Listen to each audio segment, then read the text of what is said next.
Man.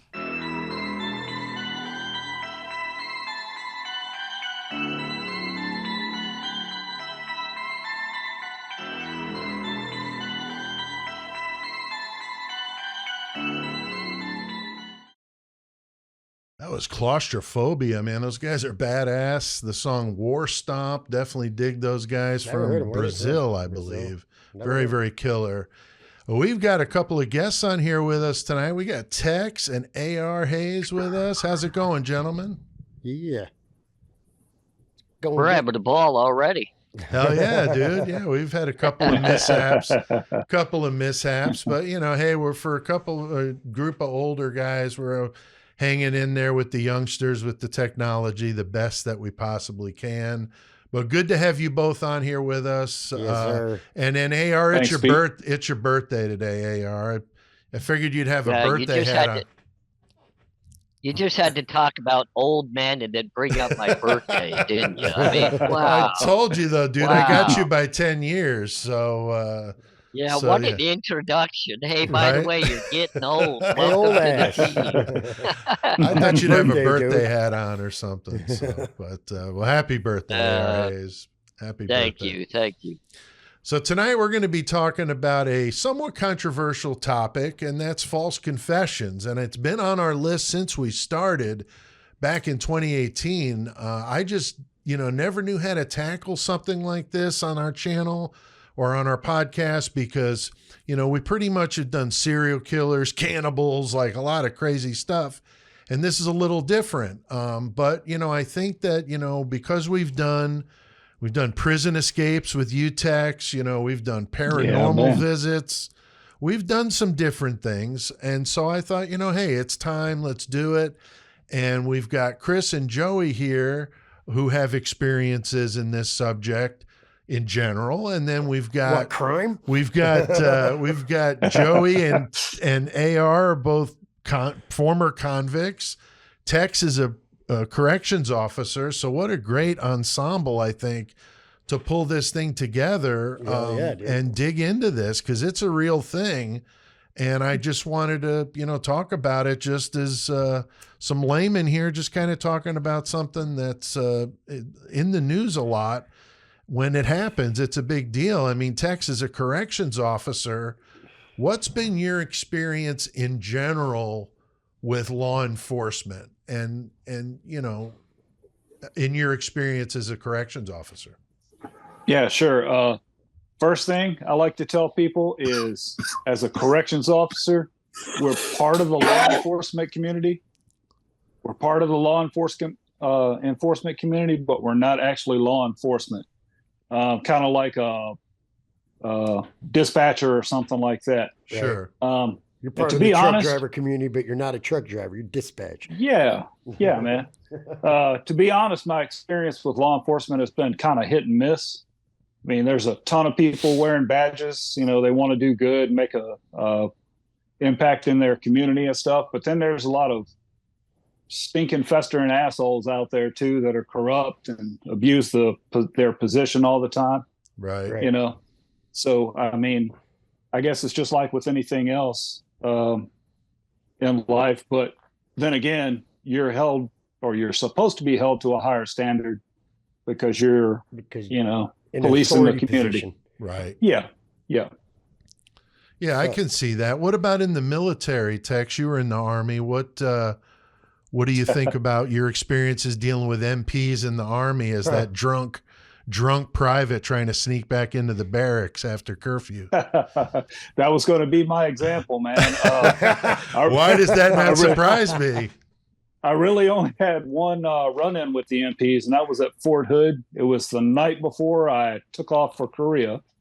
We all went out, got hammered, and came stumbling drunk in the East Gate, kind of tearing up the golf course area. I don't know if you remember that golf course. I do. But I do. Yeah. And my first sergeant had to come pick me up from the station. They tackled our asses and cuffed us, and God took damn us it. off. I'm sure that was a pleasant experience dealing with the first sergeant like that. I'm sure being a soldier and it's MPs and not civilian police, it's even worse. It is worse. Like it getting is. represented or whatever. Like, Yep. Totally. Now, AR, you've been on the other side of that point of view, you know, from Tex talking about the corrections officers, and you talk about that a lot on your channel, A Convict's Thoughts. Now, looking back as an ex-con in general terms, what was your overall experience with law enforcement? No, ended up being in cuffs, it seemed like. You know, for the most part, it really does come down to the individual and how they act with most officers. So I typically, if you got me, I was respectful about it and I just took the heat for my responsibility. But trust me, I've had some melees with them too, which you wish you could have avoided. That's for sure. Oh, I'm sure. I'm sure. Yeah. I mean, and like Tex was saying, you know, like in any profession, you're going to have some good and some bad. And unfortunately, though, like we talk about with police and police corruption stories, I mean, that they've got the ability to like completely fuck up somebody's life in a bad way with some really shitty things that have happened. And we're going to talk about some of those things. I mean, I think one of the parts of this topic that I found interesting as I was putting this together is how much our past experiences are going to dramatically change our perspective on this subject. You know, and obviously as we get older, people change. And like in the case of AR and Joey, you know, you guys have come out of that and proceeded on with your life and are able to change. And some people can't do that. And that's, I think those experiences are obviously going to affect how we look at law enforcement. And you know, when you reach the age that I am, because I think I'm the oldest here tonight, I'm at that fuck it age, you know, like it doesn't matter. Like, I just don't give a shit, you know. It's You're funny. like more of the fuck it age, like, yeah, fuck it, let's live life. Not the fuck it age, like, fuck it, I can get away with this shit. Right. So, but Chris, I mean, you've had some issues with law enforcement and dealt with at the county level. Yeah. So what about your experiences with this? In the words of NWA, fuck police, fuck the police. No, I mean, I've had my issues with the cops, like, whatever. Because, I mean, I've done my crimes. I fucking got busted with weed when it was illegal. I've had DUIs. Fucking, it got dropped because it didn't happen, but I fucking went to jail in Chicago for fucking heroin and shit. But that was the worst time ever. The Chicago police do not fuck around, dude. Like, were you at the Cook County jail? Yeah, I spent 12 days in Cook County. But yeah, like I said, it was only county shit. But them Chicago police don't fuck around. I went to jail for saying the word what. That's it. Wow. So I got kicked in the stomach while I was in booking and everything. Like, wow. So yeah, there are some, I've met some awesome ass cops throughout my life, but a lot of times, man, those dudes just like take their authority and they hold it high like this, Right. and they'll do whatever they want to get whatever they want out of you most of the time. Yeah. And that obviously is wrong. And that's what we were talking about. And Joey, not to leave you out of this discussion, and we talk about this every now and then when you bring up your time in prison, and you've made obviously huge changes in your life, but what do you think about how people perceive law enforcement today as when you were roaming those streets in Mattoon back in the day? I mean, it's obviously way different now with technology and body cams and accountability and shit, because cops used to be able to get away with a lot more dirty shit, you know. And I think when I was growing up, you know, when I was having my most run-ins with the law, I didn't even look at them like they were all corrupt motherfuckers. I just looked at them, it was like me against them, because I knew that I was always doing something dirty. I was dealing drugs, or, you know, I was doing something that I wasn't supposed to be doing probably. So I always knew that I was on the defense from the cops. Right. But also, as I got older, there were a couple standout ones, of course, that became like RoboCop motherfuckers, where you're like, man, that dude's just power tripping. You got to stay away from him because he'll be on some bullshit. And then come to find out generations later, the kids are still talking about that same dick, you know. But now it's harder for them, because now pop out and people can see how these guys, you know, are.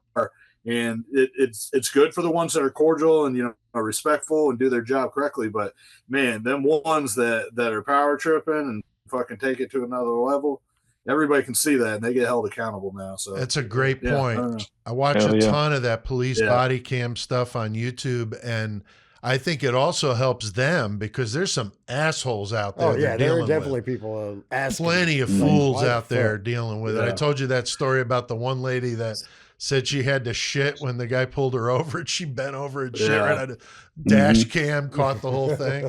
So, I mean, they're dealing with that kind of nonsense. So it's good to have the camera, right? You know, for both. It is. But you know what else is crazy? I look or a situation like nowadays with the cameras, because people are auditing the cops, you know, and they want to fucking be like, oh, these are my rights and you can't fuck it. You know, these guys are fucking crazy doing shit.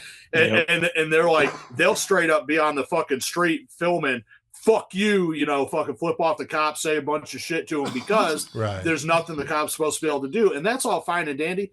But when I was growing up, never in my life would I have ever thought to pull no shit like that. Not because I respected the law, but because why the fuck would I bring that kind of heat on myself for zero reason? I want them to go do their thing and I want to do my thing. And now it's different. Now people want to like instigate. Oh, look at me, blah, blah, blah. Yeah, and it's like, man, get the fuck out of here. No, I hear what you're saying because I see them on YouTube. They won't even roll their window down. I mean, you want to talk about disrespect. I mean, you know, we're going to talk about some bad cops here, but we all know there's plenty of good ones too, and many more good ones than bad. Just like, as Tech said, there's bad corrections officers, there's bad office employees, you know, the Amazon drivers, you know, there's a lot of great ones, but then there's that douchebag that throws your package into the puddle. You know what I mean? It's just the way it's in all walks of life. You're going to have that, you know. And one last thing I wanted to say was when it comes to corrections officers, my feelings were way different than they were about cops. Like, corrections officers were cool to me. I did my time right and I respected them and they respected me. The ones that were assholes, they're going to be assholes. You know, that's how they are and you can stay out of their way. But yeah, correctional officers had way more respect to me for somebody that can go home and lay their head down than a cop can, in my opinion. I hear you. Thank you. Now, for me, I had, you know, a few issues with law enforcement when I was 18. It was minor stuff. And my mom worked for an attorney who ended up representing. Fucking goddamn rich boy over here. No, getting all lawyered. He gets one little bitty charge and he gets all lawyered up and shit. Like, what the fuck? Well, I told you the story about the golf carts on the golf course and jumping ramps and all that. So, yeah, did some dumb shit, but got out of it. But my dad was a parole officer for over 20 years. He was old school when it came to discipline. So my experience is obviously going to be different. And I think in any group of people, you're going to see what we're seeing here is a wide range of attitudes about it because we've all had different experiences with it. But my default is to trust them. But the more and more I do of these corruption stories, the less and less I feel like I can trust them. He's going to do another fucking karaoke, but it's going to be, trust the police, trust the police. now, Tex, when it comes to police interrogations, I mean, most people assume that somebody's guilty when they confess, but what do you think about that? Man, if you take it like face value, right? I was brought up to believe if I tell you something, if I confess to something, I did it. Right. But like you said, man, getting into all this true crime stuff and watching interrogations and or interviews, not interrogations, I guess they call them. Right. But you know, they're interrogations. Yeah, I mean, I guess it's human nature to assume that, you know, if I confess to something, I did it. That's my word. I did it. Yeah. Right. So, I mean, that's what I would think. Yeah, I agree. And that's, I think, what most of us would think. It's just human nature, I think, to make those assumptions. But, you know, in this country, you're innocent until proven guilty. And sometimes people forget that. I mean, like some of the people we see in the comments on YouTube, when it comes to Brian Kohberger in the Idaho 4 case, I mean, this guy's going in front of potentially in front of a fucking firing squad, and people want to put him out there like right now before the trial's even started And AR, I know you and I have talked about this. I mean, any comments you want to make about that presumption of innocence, and what is it like from that convict side of the house? Well, you know, years ago, there was more integrity in things that happened, even though we still know there was a lot of shit that happens in the interrogation room. There was more integrity that went back and forth. In today's world, it's all a game now. There's no integrity. There's no respect. It's fair game. And I see a lot of people get bulldozed into what's considered to be a confession. And it's actually not. It's just turned into a confession because law enforcement begins to cut corners and they think they got the upper hand. But, you know, I come out of a background of organized crime. So I could sit in an interrogation room and play games with them because I was narcissistic just the same they are. So we could go back and forth into that. You're not gonna bulldoze me. We'll sit here for 48 hours to just have some coffee and tea and whatever. But in today's society, now it's getting blatantly worse that literally we are not considered innocent until proven guilty. No, you're anymore. guilty The minute already. you're in that interrogation room because you're guilty. And they're not going to let you go till you say you're guilty, or else they're going to keep beating on you and beating on you and beating on you. And it's not fair. It's not fair. No, it's not at all. I mean, Chris, I know you're super into those police interrogation videos like all of us. I mean, what is it about that fascinates you, that makes you like watching that stuff? I like just like when you, because I like it when you can tell that a person's straight up guilty of what they're in there for. And they're just like talking all smooth and shit. And then all of a sudden, like the officer just like drops this one thing and you see it in their face like, oh, fuck, I'm game over, dude. Right. Just the different reactions. And even like, if you know they know they're not guilty. And then the cops find out, they come back in like, oh, never mind, or some shit like that, dude. I love that. Yeah, I don't know if I've ever seen one of those. It's usually the other way around. Somebody falling apart because they actually did it, and that, like you said, that moment when they realize it. Yeah, it's like the Chris Watts video when he sees the shit on the TV. Oh yeah, the camera video. Yeah. That you instantly sees like, oh fuck. Yeah, I like seeing that shit. I'm done. Yeah. I actually had. What up? I'm sorry. Go ahead. What about Henry Lee Lucas, man? You're always talking about his strawberry shakes and the Pall Malls. Yeah, playing the cops, you know, Confession King. Playing that whole game. AR, what were you going to say, dude? I had a cop actually come in after 24 and a half hours of us going back and forth, and I kept cussing at him, telling him I am innocent, man. And they kept beating me up. He came in and he cuffed me up, walked me to the door, and said, oh, yeah, by the way, you're not involved, and unhooked the cuffs and let me walk out. Jesus. But he had to cuff me up that one last time just to prove his point. Like, we're on to you, buddy. We're on to you. And it's like, no, you're not. You're uncuffing me, and I'm on my way. Yeah. So, holy shit. That's messed up. Wow. That's messed up. Joey, I know you, of all of us, probably like the police interrogation stuff the most. But I know that Russell Williams confession, that's got to be one of the most, I mean, we talked about that. We did the podcast on that dude. But like Chris is saying, that moment when he just starts falling apart, I mean, that's epic.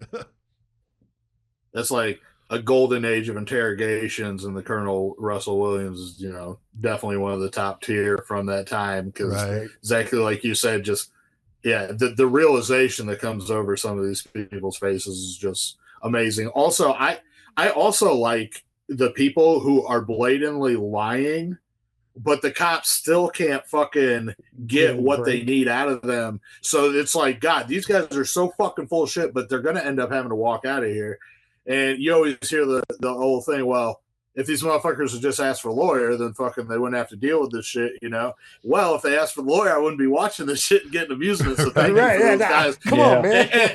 But it comes, like AR was saying, though, narcissism is a huge part of that, because people that think that, you know, that they're not going to let the cops get above their level, they're going to be like, no, I'm going to fucking feel you out, and I'm going to give you bullshit, and you're going to deal with it yourself, same way you're putting me through fucking bullshit right now. Yeah. Right. And you know what kills me is these attorneys that don't ask for an attorney. It's like, because they think they're the smartest guy in the room. And you think like Murdoch, right? I mean, that guy was 3 different police interrogations. I mean, he had his attorney with him, but I mean, he was out there. I mean, it just total narcissist. Good analogy of the narcissism thing, because I think you see that a lot with some of these guys that get, in these videos that we watch. And I really love watching the behavior panel on YouTube. I mean, those guys are really awesome at reading that body language. And I like watching the interrogation videos now with some of that knowledge. And I've even incorporated it into my writing with body language to color a scene to make it more, to tell it without show, without or tell, not show, not tell is what they always say in writing. Right. But watching that Reid technique, that's what the tool that the police now use, the military uses it, and they get, pretty significant results, but some people are not, they don't like it. And I've got a book about it. And it is pretty interesting, but little things that they'll do, getting close to the suspect, putting a bunch of papers in a folder so it looks like it's evidence, and dude, come on, we're just fucking talking. Isn't it classic though? Didn't the Reid technique, the guy that it was actually, the detective's name was Reid or whatever, right? But the case that he made famous and it'd be called the Reid technique ended up getting overturned for a forced confession. I'm pretty sure that's a true thing. That's interesting. Yeah, wow. I didn't know that. You'd have to look into it, but I'm pretty positive that's a true fact. Crazy. The Reid technique was founded on a false confession. Well, interesting. Wow. I did not know that, Joey. It doesn't change the techniques and the uses for what they do obviously work. No, that's fascinating. It is pretty funny. That is funny.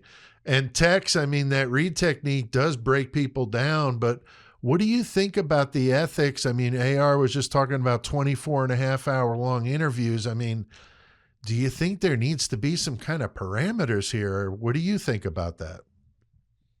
Yeah, I don't really know a lot about the Reid technique, but I looked at a little bit of it before we came on. And I know the Supreme Court, they disagree with me, but it's unethical as fuck, man. It's hours and hours and hours long. First, they try to be your buddy and, what can we do for you? Tell us what happened. And then, hey, let's take a break. Come back from the break, and now it's go time. They put all their shit together, and they are hammering your ass. So I know I brought it up to you, Pete, but I watched this documentary called American Nightmare. Yeah. I don't know if the rest of y'all have in it. There's that guy's interview, and he's trying to report that his girlfriend got fucking abducted. And like I said, first few hours they're, buddy, what can we do for you? And then bam, he comes to the realization when they come back from break, they're trying to get him to confess. Yeah. And they are actually directly trying to get him to confess. Y'all need to watch that shit, man. Yeah, I'm definitely going to watch that. Fucking crazy. That is crazy. Yeah. I didn't have a chance to watch it since you told me last night, but I'm definitely going to check it out because it's definitely fascinating. And AR, same question. I mean, you just were talking about a bad experience you had with that, but did you see a big difference from officer to officer doing those interrogations like that?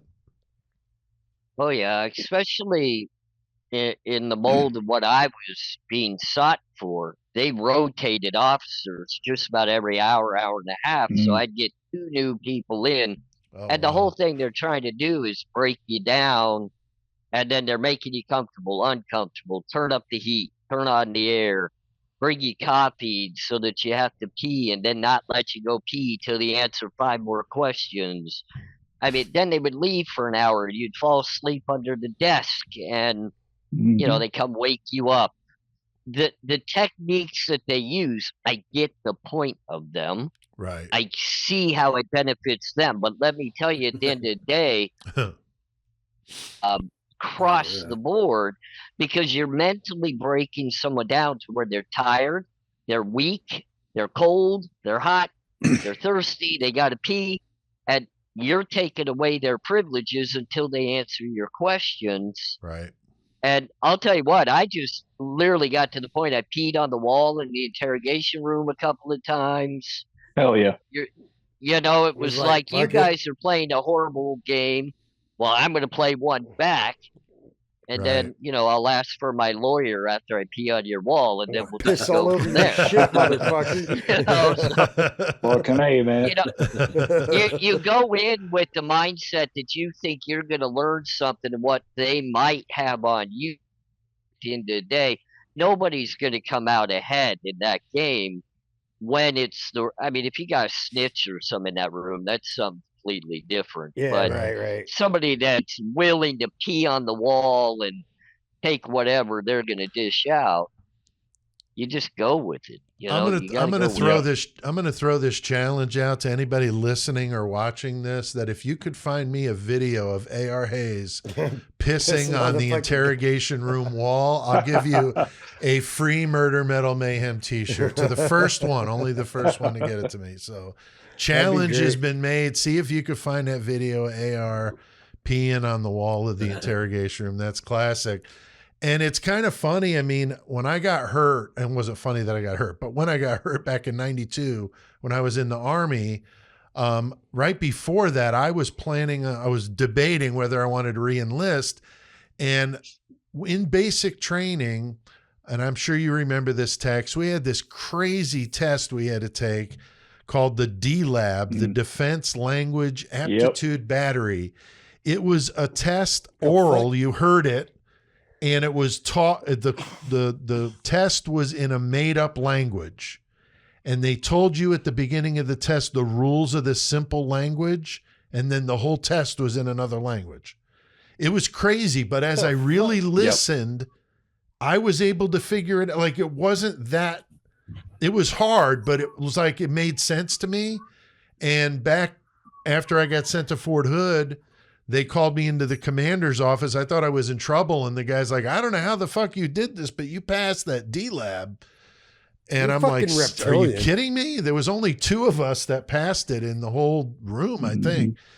And so I was looking to go to the Presidio out in California, learn a foreign language, and then change my MOS, which is your job in the Army, to interrogator, and do my training at Fort Huachuca, Arizona.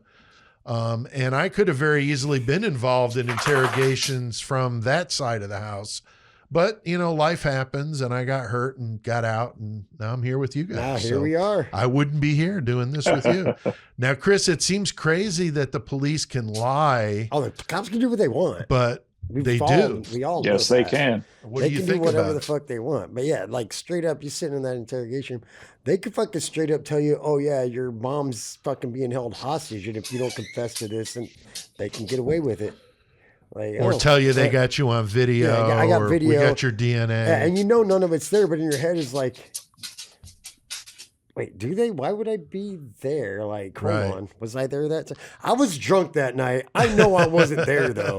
Fuck. Right. I mean, I could see it to some degree. They need to solve these crimes, like AR was saying, but, they need to do it in a way that's ethically right. And I just don't agree with that either.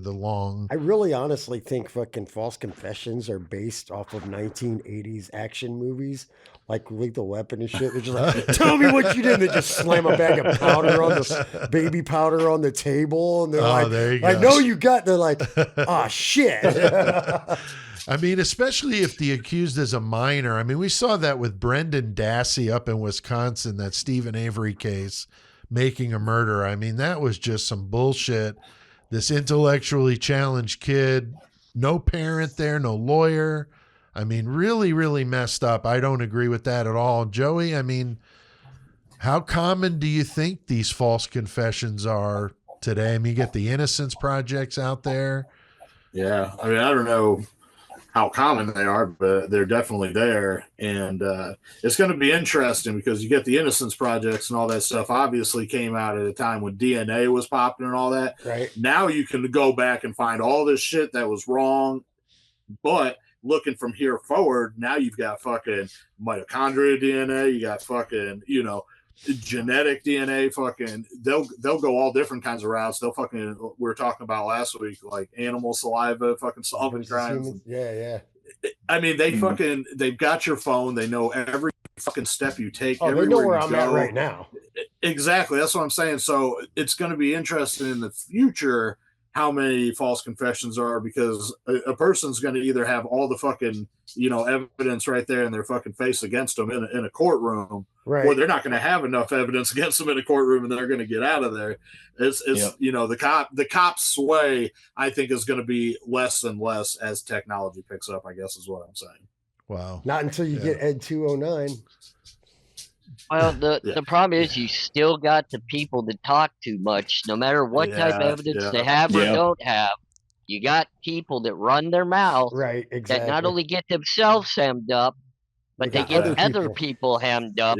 And then it comes out they had no part of it. They were just trying to show off, and it's like, you just gave me up, and you're not even a part of what's going on. So there's a false confession method too. Interesting. Get that speedy mouth that's running his mouth that gets 10 people hemmed up for no reason. Well, like you were saying, AR, when we were talking about Koberger with this co-defendant thing, you were like, that's his worst nightmare because they're going to be running their mouth, if that were the case, if he had a co-defendant.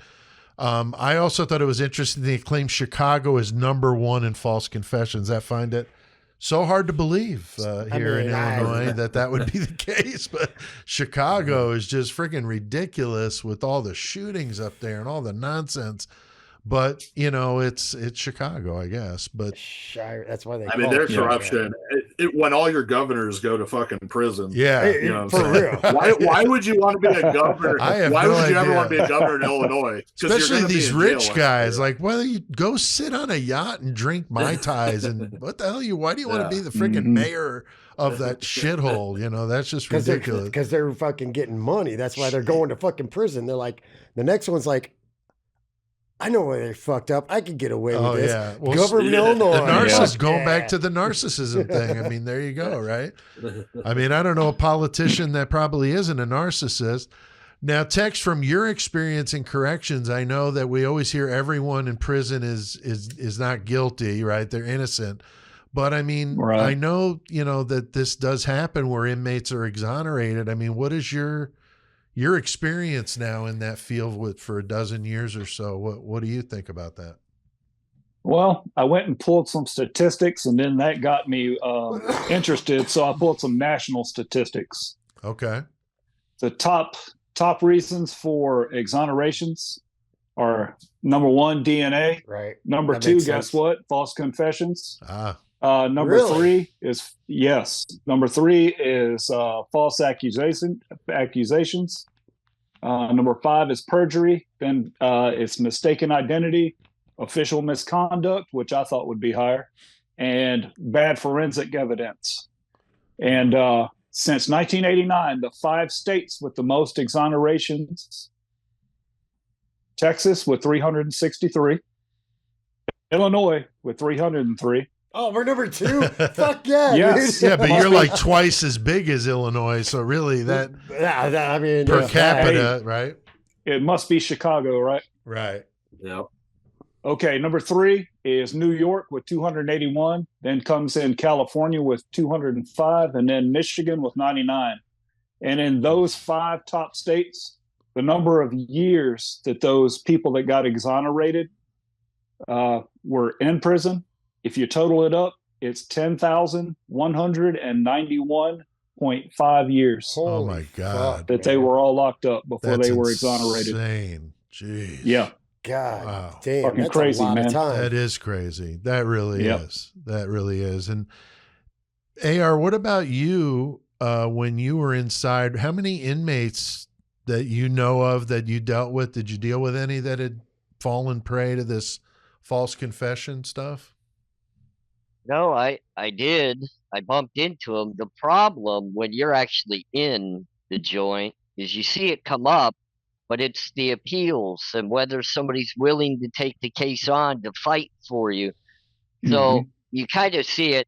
I try to explain to people, I did 9,650 days in the penitentiary. That's not a big number in people's minds until you start calculating out how long that actually is. Right. And I've only seen 3 people actually get to the stage of somebody taking it back through the appeal process and fighting the fact that things came up that showed they were innocent. long for it to happen. Most just give up. Right. And It's the like, people well, that this is don't my give up, life they now. just, yeah. And a lot of people that don't give up, they just don't find somebody willing to go fight for them on that. I mean, I get the Yep. Innocence Project and how important that is. They don't take on many. They take No. on a few.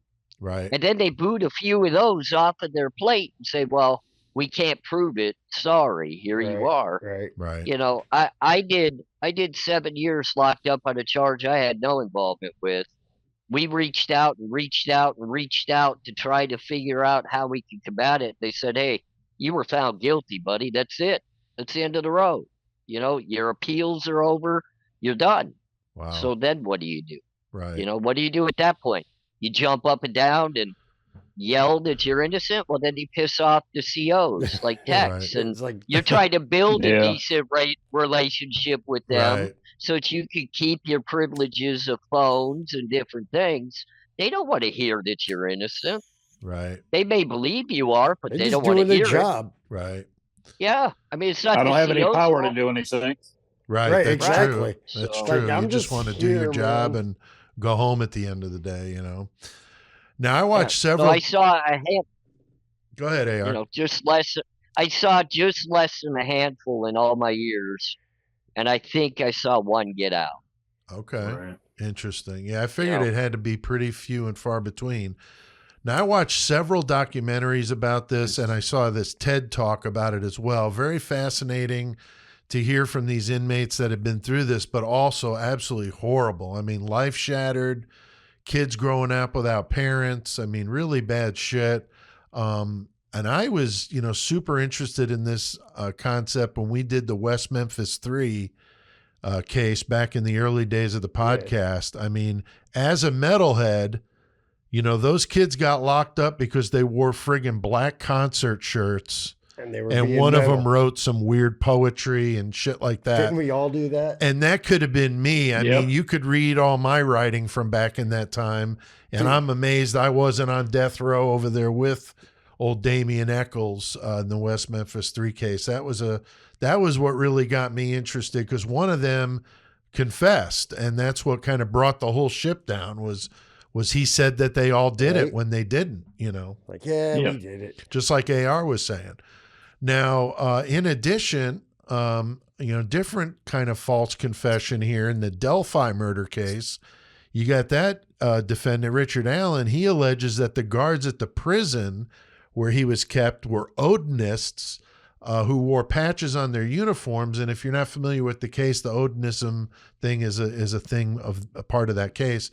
And they threatened him. They said they were going to harm him and his family if he didn't confess to his wife on the prison phone. Now, of course, everybody makes that out like, oh, this guy's just crying. He's saying he's not guilty. We've heard that before. But then they found out that the guards were wearing those patches. They are Odinists.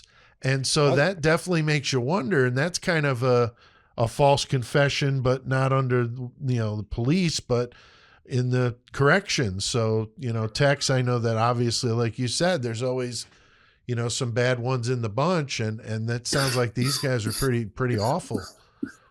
Yep. Yeah. Sure does, man. It's just an interesting one I wanted to throw in there. Actually, I was talking with Andrew Myers today, the attorney, and told him we were doing this episode. And he's like, you're going to bring up the Delphi case, right? I didn't even think of that. So I added it to the notes real quick. Right. Now, Chris, we've talked about Stephen Avery in that Netflix series, Making a Murderer. Yeah. What do you think about how all that went down? I mean, I know we did the episode, but it's been a while ago. I still don't know. I think Brandon fucking got kind of railroaded a little bit. But as far as everything else, I don't know.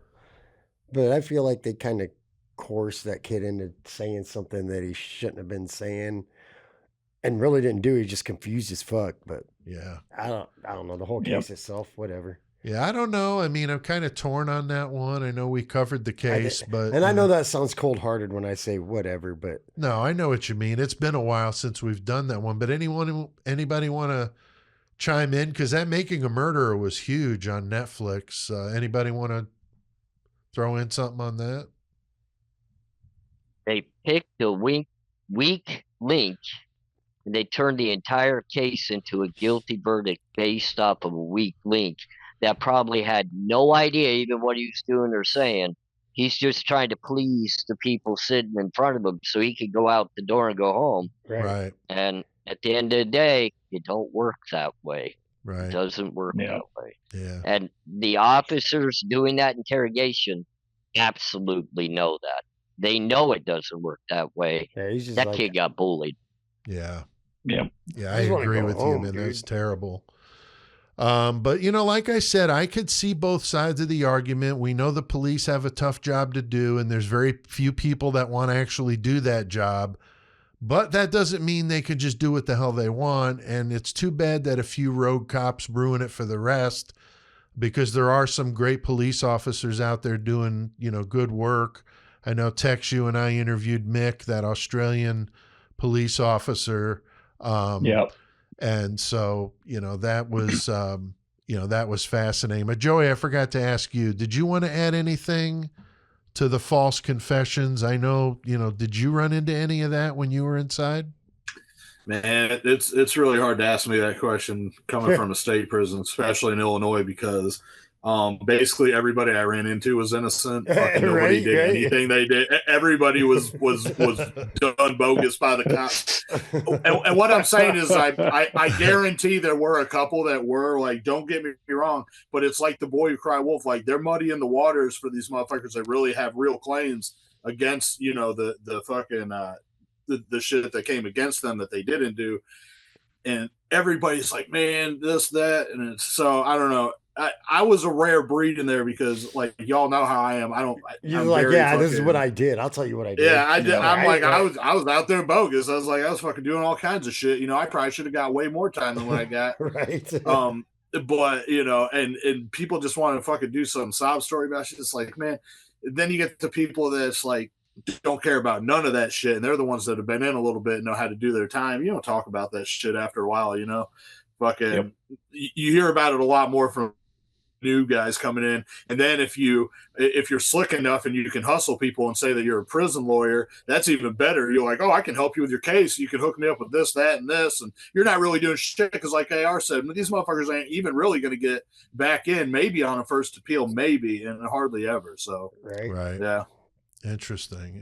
Yeah, I was a prison lawyer for a long time. I made great story. I made great story, you know. But hell yeah, you know, I watched, like you said, the new people come in, and all they wanted to do was talk about their charges, why they were there, how long they were there for.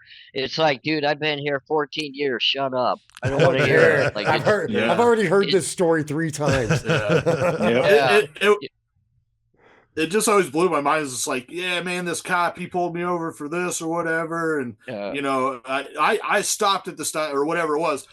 But the 3 grams of meth they found in your pocket and the gun under the seat, like, that's still that you don't have a license for. You're still bogus for that shit, and you got caught. Like, just deal with that fact and stop crying about it, because nothing's gonna happen. Right. I used to tell people I grew up in the state that Sheriff Joe Arpaio was running the show. Oh shit! So everybody's freaking pink guilty, underwear, dude. It doesn't matter. I got extradited in pink socks and pink underwear all the way back east to Georgia. And I walked onto the yard in Georgia, and everybody's staring at me as I'm being stripped out. But, you know, I just used to tell people that wanted to talk about their innocence, step in the back of the line, get a $200 bag of store, and I'll listen to your story tomorrow. Yeah, there you go. Yeah, you were rolling in ramen noodles back in the day. Yeah, you're gonna pay me just to even listen to you. Right. So that's hilarious, dude. That's hilarious. That's great, man. You know, I think, you know, it's the fact that these guys have the ability to ruin somebody's life makes them, like Tex was saying, a higher standard. We should expect that out of these guys. But anyway, I mean, we could talk about this for hours, but we're just kind of hitting some of the high points. Anybody want to add anything we left out? Anybody want to throw into the ring? I'm good. I'm just glad I got to meet you guys. Yeah, you guys seem like good men. Yeah. I want to come on and shoot the shit with you guys some more, just so that we can get, have some fun. No, we have techs on periodically. Love to have you in that rotation of people coming on here with us. So you're always welcome. You guys are a lot of fun, man. You guys are amazing. I've really enjoyed this. Very much enjoyed it. So Thanks, I appreciate you all. Thanks, brother, man. Now, I did my research by watching several good documentaries covering cases like we talked about West Memphis 3, plus growing up with my dad, the parole officer. Quite a bit of reading. This guy's got cops on his side. He's getting lawyered up. Got mom as a lawyer. Hey, that last name Altieri, I could have been in the mob too. I have some Sicilian blood in me. Do you, do your own research on this one? There's a lot of stuff out there, with the internet today, you can read so much about this stuff. So if this fascinates you, do some of that. Now, next week, we're going to be doing a case I bet a lot of people have not heard of, but I heard about it on YouTube. Courtney Gordon. He's a man from Queens, New York, who stabbed 4 members of his family to death and injured 2 cops in the process back in December. So very new. Oh, wait, is this new? He was shot by police. So there's not going to be a trial or anything. And normally we don't do cases that are recent. We do them after they've been solved, and so we don't have to say allegedly every 10 seconds. Right. But this came up in the Idaho 4 discussions because the question was, could whoever did this do this in this ridiculous 10-minute span of time they're claiming these murders happened? And here's one where he did that in about that amount of time. Right. And so it's an interesting parallel there. But we're going to do that case next week. It's an interesting one. And so that'll be next week. And so, Joey, you got any? You said you didn't have, or you do have some page a days for us? No, I don't have any page a day today, but I thought AR might want to plug his channel. Yeah, AR, you got your channel. You're a busy guy this week. You got a lot going on. A Convict's Thoughts. What do you got going on this week? You want to plug anything? We're having some fun this week. I'm getting back with Unfiltered Luckies. We're continuing our Idaho 4 spectrum and diving into some new videos there. Awesome. Harsh Reality. Sean from Harsh Reality will be on my channel on Thursday. Awesome. So that's pretty exciting. That is amazing. That's exciting. Awesome. And so today is my birthday. Tomorrow's my wife's birthday. And then our 15-year anniversary is the day after. So if you don't hear from me, that means I'm not sober. I'm probably in jail. Oh, I hope not, AR. Or I'm just not sober and I'm naked in bed. But it's a privileged week. I'm humbled, even to be with you gentlemen. This was a great invite. I love it. I really am excited. And moving forward, I got more people reaching out that want to work with me, and hopefully we can keep doing it. Keep having some fun. Yeah, that's awesome. Good to meet you, man. Yeah, definitely. And I'll link to AR's channel down below. So if you want to check it out, please do. But I think we've done our fair share of murdering tonight. I think it's time to crank up some heavy metal. So Tex, what the hell do we need to do? Let's get our metal on. Just because CK has passed on